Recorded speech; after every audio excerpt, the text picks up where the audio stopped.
ಆತ್ಮೀಯ H60 news ಅರ್ಥಾತ್ ಸೀತಾರಾಮ್ ನ್ಯೂಸದ ವೀಕ್ಷಕರೇ, ನಾನು ನಿಮ್ಮವ ಎಂ ಆಯುಧ ಮಲ್ಲಪ್ಪ ಜೊತೆ. ತಾವು ಈಗ ಸುದ್ದಿಗಳ ಲೋಕಕ್ಕೆ ಎಂಟ್ರಿ ಹೊಡಿತಾ ಇದ್ದೀರಿ. ಈ ಸುದ್ದಿಗಳನ್ನು ಪ್ರತಿಯೊಂದು ನೋಡೋ ಜೊತೆಗೆ ನಿಮ್ಮ ಅಭಿಪ್ರಾಯಗಳನ್ನು ಹಂಚ್ತಾ ಇರಿ. ಯಾಕಂದರೆ ಈ ಸುದ್ದಿಗಳು ನಿಮಗಾಗಿ, ನಿಮ್ಮ ಬದುಕಿಗಾಗಿ, ನಿಮ್ಮ ವೈಚಾರಿಕೆಗಾಗಿ, ನಿಮ್ಮ ತಿಳುವಳಿಕೆಗಾಗಿಯೂ ನಿಮಗೂ ಗೊತ್ತು.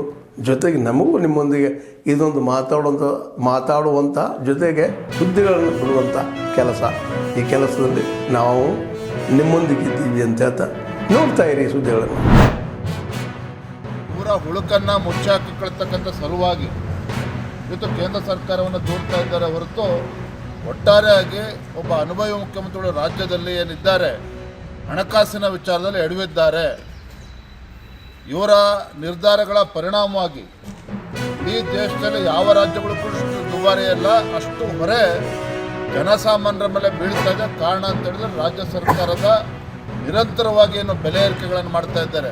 ನೀರಿನ ಮೇಲೆ ದರವನ್ನು ಜಾಸ್ತಿ ಮಾಡಿದ್ರು, ಸ್ಟ್ಯಾಂಪ್ ಡ್ಯೂಟಿ ಜಾಸ್ತಿ ಮಾಡಿದ್ರು, ವಿದ್ಯುತ್ ದರ ಜಾಸ್ತಿ ಮಾಡಿದ್ರು, ಬೆಂಗಳೂರಿನಲ್ಲಿ ಮೆಟ್ರೋ ದರ ಅದನ್ನು ಜಾಸ್ತಿ ಮಾಡಿದ್ರು, ಕಸಕ್ಕೆ ಅದು ಕೂಡ ಟ್ಯಾಕ್ಸ್ ಹಾಕ್ತಾ ಇದ್ದಾರೆ. ನಾನು ಹೇಳಿದಲ್ಲ, ಮನುಷ್ಯರು ಉಸಿರಾಡ್ತಕ್ಕಂಥ ಗಾಳಿಗೊಂದು ಬಿಟ್ಟು ಅದಕ್ಕೊಂದು ಟ್ಯಾಕ್ಸ್ ಹಾಕಿಲ್ಲ.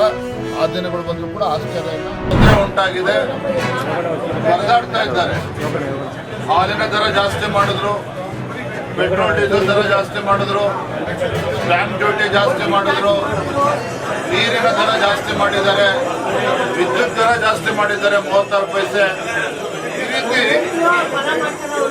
ಜನಸಾಮಾನ್ಯರು ಬಳಸ್ತಕ್ಕಂಥ ಎಲ್ಲ ಪದಾರ್ಥಗಳಿಗೆ ಒಟ್ಟು ಜನಸಾಮಾನ್ಯರಿಗೆ ಹೊರೆ ಆಗ್ತಕ್ಕಂಥ ನಿಟ್ಟಿನಲ್ಲಿ ಬೆಲೆ ಏರಿಕೆ ನಿರಂತರವಾಗಿ ಸಾಗ್ತಾ ಇದೆ.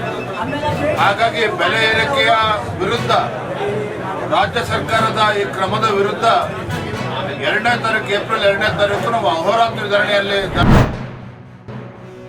फ्रेंड, विश्व के मानचित्र पर भारत और चिले भले ही अलग छोर पर हो, हमारे बीच भले ही विशाल महासागरों की दूरी हो, किंतु प्रकृति ने हमें अनोखी समानताओं से जोड़ा.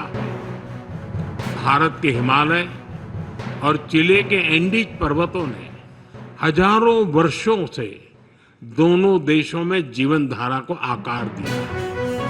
भारत में हिंद महासागर की लहरें उसी ऊर्जा से बहती हैं जैसे प्रशांत महासागर की तरफ. Stamp duty, SR value, guidance value ಇವುಗಳನ್ನು 100%ಇಂದ 1000% ಹೆಚ್ಚಳ ಮಾಡಿದ್ದಾರೆ. ದಿನಬಳಕೆಯ ಪ್ರತಿ ವಸ್ತುವಿನ ಬೆಲೆಯನ್ನು ಏರಿಸ್ತಿರುವಂಥ ಕಾಂಗ್ರೆಸ್ ಸರ್ಕಾರ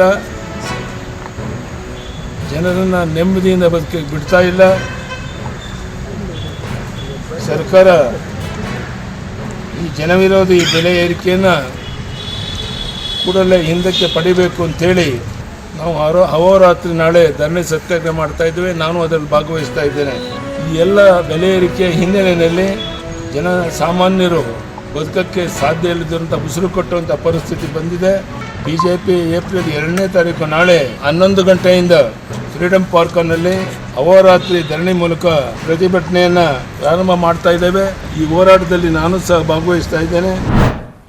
ಆತ್ಮೀಯರೇ, ಎಲ್ಲ ಸುದ್ದಿಗಳನ್ನು ನೋಡಿದ್ರಲ್ಲ, ಏನು ಅನಿಸ್ತು ನಿಮಗೆ? ಇದರಲ್ಲೇ ನಿಮ್ಗೆ ಲೈಕ್ ಆಗಿರ್ಬೋದು, ಡಿಸ್ಲೈಕು ಆಗಿರ್ಬೋದು, ಕಾಮೆಂಟ್ ಬೇಡಪ್ಪ ಅಂತೂ ಅನಿಸಿರ್ಬೋದು, ಕಾಮೆಂಟ್ ಮಾಡಬೇಕಪ್ಪ ಅನಿಸ್ಬೋದು, ಶೇರ್ ಮಾಡಬಾರ್ದಪ್ಪ ಅನಿಸಿರ್ಬೋದು, ಅದು ಮಾಡಬೇಕು ಅನಿಸಿರ್ಬೋದು. ಏನಾದರೂ ಆಗಲಿ ಶೇರ್ ಮಾಡ್ತಾಯಿರಿ, ಈ ನ್ಯೂಸ್ಗಳನ್ನ ಹಂಚ್ತಾ ಇರಿ, ಜೊತೆಗೆ ಇದಕ್ಕೆ ಸಬ್ಸ್ಕ್ರೈಬ್ ಆಗ್ತಾಯಿರಿ ಅಂತ ಹೇಳ್ತಾ H60 ನ್ಯೂಸ್ ಅರ್ಥಾತ್ ಸೀತಾರಾಮ್, ಇದು ಸತ್ಯದ ಕೈಗೆ ನಡಿ. ವಂದನೆಗಳು.